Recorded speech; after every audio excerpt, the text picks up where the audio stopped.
جب تمہیں روشنی دکھانا چاہتا ہے۔ وہی واحد سہارا ہے جو تمہیں سب سے بڑھ کر چاہتا ہے۔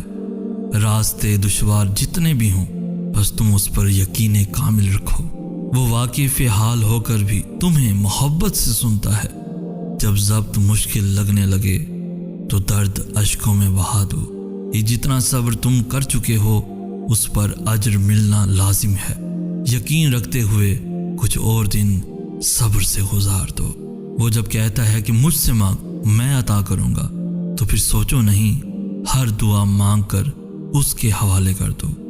وہی دل قلب منیب ہوتے ہیں جو اللہ کے ہونا چاہیں، اسے تلاش کرتے ہوئے اس کے در تک آ جائیں، جو کبھی بھٹکنے کے بعد سنبھل جائیں، جو راستہ بھول جانے پر اللہ کے در سے آ لگیں اور انہی کو اللہ مل جاتا ہے۔ سجدوں کی طرف میں، آنسوں کی روانی میں،